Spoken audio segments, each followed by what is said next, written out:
विद्यार्थियों नमस्कार। भारतीय इतिहास के कुछ विषय भाग 1 के अंतर्गत हमारा जो विषय प्रथम चल रहा है, विषय 1 ईंटें मनके तथा अस्थियां, इसके अंतर्गत उपभाग 10 का अध्ययन करेंगे हम। हड़प्पा की खोज किस प्रकार हुई। हड़प्पा की खोज के संबंध में बहुत सी अवधारणाएं रही हैं। लोगों को इस बात का पता नहीं था कि वो जहां रह रहे हैं उसके नीचे कोई शहर दबा हुआ है। कभी कभार बाढ़ के कारण मृदा का कटाव होता था, मृदा अपरदन होता था, या फिर खुदाई के कारण, या फिर कहीं जुताई के कारण कुछ हमें पुरावस्तुएं प्राप्त होती थी। तो उन पुरावस्तुओं के बारे में विभिन्न प्रकार के मत थे, विभिन्न प्रकार से हम सोचते थे। वो ऐसी वस्तुएं थी जो उस काल के लोगों से संबंधित नहीं थी। तो उनका अनुमान यही लगाया जाता था कि ये इस काल की नहीं, ये पुरावस्तुएं हैं। और इन वस्तुओं को विभिन्न प्रकार के विद्वानों को दिखाया जाता था, लेकिन कोई भी इस निष्कर्ष पर नहीं पहुंच पाया। हम सबसे पहले बात करते हैं उपभाग 10.1 कनिंघम का भ्रम। जो कनिंघम था, भारतीय पुरातात्विक सर्वेक्षण के पहले डायरेक्टर जनरल अलेक्जेंडर कनिंघम। ये जो नाम है यहाँ पर कनिंघम का भ्रम, ये भारतीय पुरातात्विक सर्वेक्षण विभाग के पहले डायरेक्टर जनरल थे। इनका नाम था अलेक्जेंडर कनिंघम। इस विभाग का काम होता है पुरातन वस्तुओं की पहचान करना, उनका अन्वेषण करना, विश्लेषण करना और उनके बारे में निष्कर्ष प्रस्तुत करना। ये इस विभाग का काम होता है। तो पहले डायरेक्टर जनरल थे अलेक्जेंडर कनिंघम, और हम जो शीर्षक हम इसका जो व्याख्या कर रहे हैं वो है कनिंघम का भ्रम। कभी कभी अच्छे अच्छे विद्वानों से भी भ्रम हो जाता है, चूक हो जाती है, और वो यहाँ उसी चूक के बारे में बताया जा रहा है। जब भारतीय पुरातात्विक सर्वेक्षण के पहले डायरेक्टर जनरल कनिंघम ने 19वीं शताब्दी के मध्य में, 19वीं शताब्दी का मध्य यानी 1800 के बाद, 1850, 48, 55, 60, ये 19वीं शताब्दी का मध्यकाल कहलाएगा। तो 19वीं शताब्दी के मध्य में पुरातात्विक उत्खनन प्रारंभ किए। पुरातात्विक उत्खनन से मतलब है प्राचीन जगह के, जहाँ प्राचीन तत्व मिल रहे थे, पुरातत्व मिल रहे थे, उस जगह की खुदाई का कार्य प्रारंभ करवाया।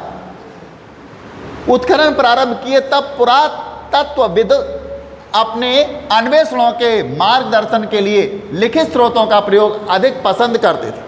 यानी जब अलेक्जेंडर कनिंघम ने 19वीं शताब्दी के मध्य में पुरातात्विक स्थानों का उत्खनन कार्य प्रारंभ करवाया, तो जो पुरातत्वविद थे वो केवल लिखित सामग्री या लिखित साक्ष्य जो प्राप्त होते थे उन पर ही भरोसा करते थे। जो भी उन्हें लिखित सामग्री मिलती थी उस पर वो लिखित स्रोतों का प्रयोग अधिक पसंद करते थे। क्या लिखित हमें मिल रहा है उसको मानते थे, जो अलिखित है उस पर वो ध्यान नहीं देते।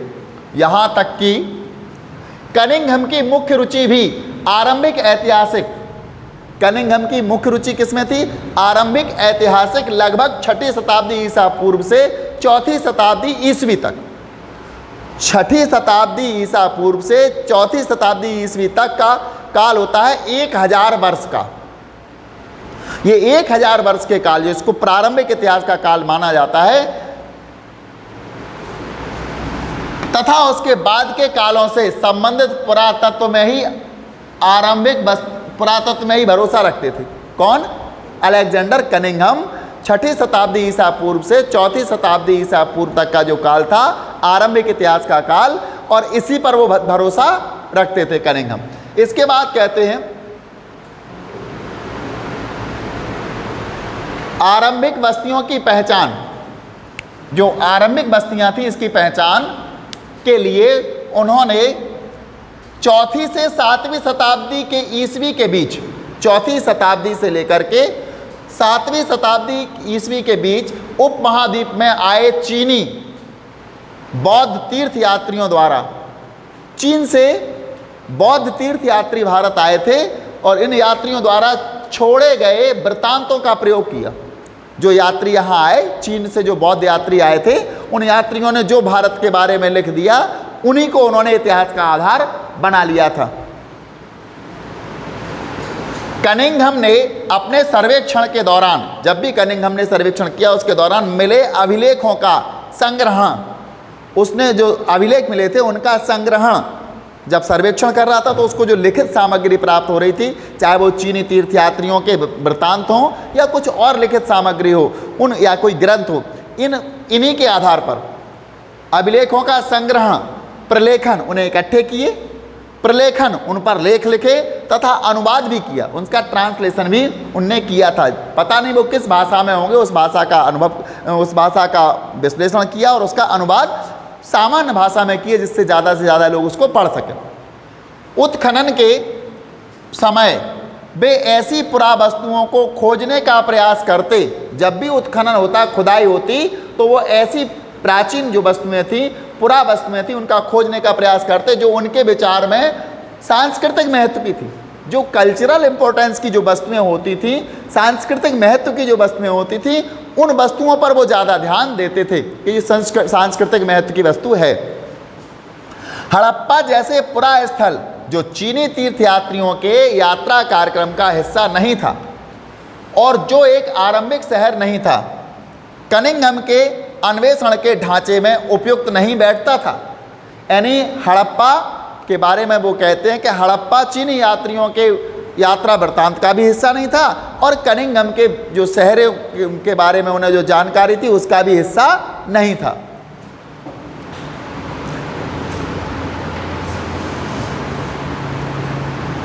जब कोई पुरावस्तु कनिंघम के पास पहुंचती थी, कोई पुरावस्तु कोई निकली और वो कनिंघम के पास लेके पहुंचे कि ये वस्तु प्राप्त हुई है हमको, तो वह यह नहीं समझ पाए कि यह कितनी प्राचीन थी। वो इस बात पर वो नहीं समझ पाया कि ये वस्तु कितनी प्राचीन है। एक अंग्रेज था, उसने कनिंघम को एक हड़प्पाई मोहर दी। कनिंघम को क्या दिया? हड़प्पाई मोहर दी। और उन्होंने मोहर पर ध्यान तो दिया, मोहर पर उन्होंने ध्यान तो दिया, पर उन्होंने इसे एक ऐसे कालखंड में दिनांकित करने का असफल प्रयास किया। उसका दिनांक मतलब ये किस काल की मोहर थी ये नहीं कर पाए, वो इसमें वो असफल रहे, ये नहीं बता पाए कि ये मोहर कितनी पुरानी है और किस काल की। जिससे वे परिचित थे, ऐसा इसलिए था क्योंकि कई और लोगों की तरह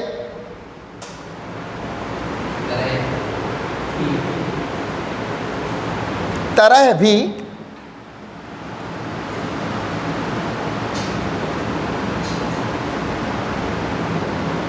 नहीं, सही है, कई और लोगों की तरह है।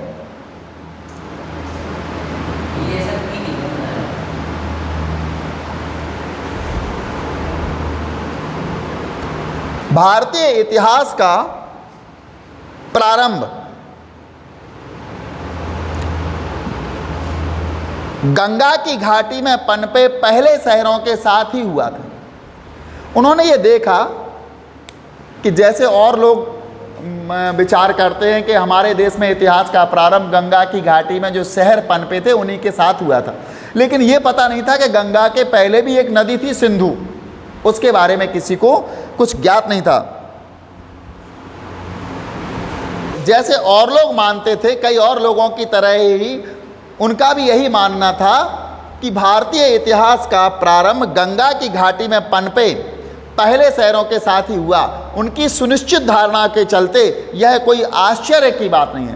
यानी कनिंघम की यह धारणा सुनिश्चित थी कि वो जो मानते थे कि गंगा की घाटी में ही शहरों का निर्माण हुआ, जितने भी शहर बनाए गए वो सब गंगा की घाटी में से आए हैं और ये गंगा वाली ही संस्कृति है, हमारी गंगा वाली ही सभ्यता है। हड़प्पा के बारे में कुछ जानते ही नहीं थे, वो सुनिश्चित धारणा थी उनकी। और इस धारणा के चलते कोई आश्चर्य की बात नहीं है कि वह हड़प्पा के महत्व को समझने में चूक गए।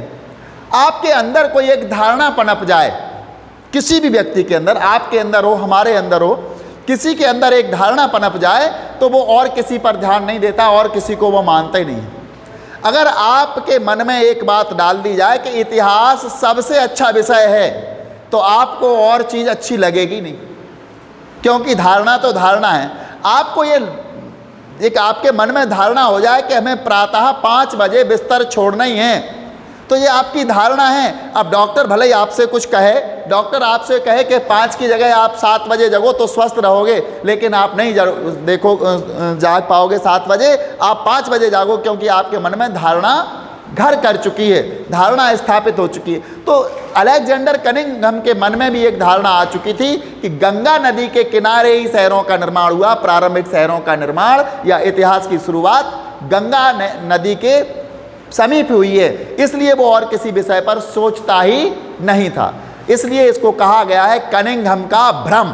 देखिए, जो बात स्पष्ट होती है वो तो सत्य होती है, लेकिन जो बात स्पष्ट नहीं होती है तो वहाँ भ्रम हो जाता है। तो आज यहाँ कनिंघम को भ्रम हो गया था। वो गंगा घाट नदी के किनारे के शहरों को मान रहा था, हड़प्पाई शहरों को। उसने कभी नहीं माना कि ये और प्राचीन भी हो सकते, कितने पुराने थे, और सिंधु नदी की घाटी में पनपे हुए शहर थे, ऐसा वो नहीं समझ पाया। इसलिए इतिहासकारों ने लिखा है कि हड़प्पा के महत्व को समझने में कनिंघम चूक गए। हाँ।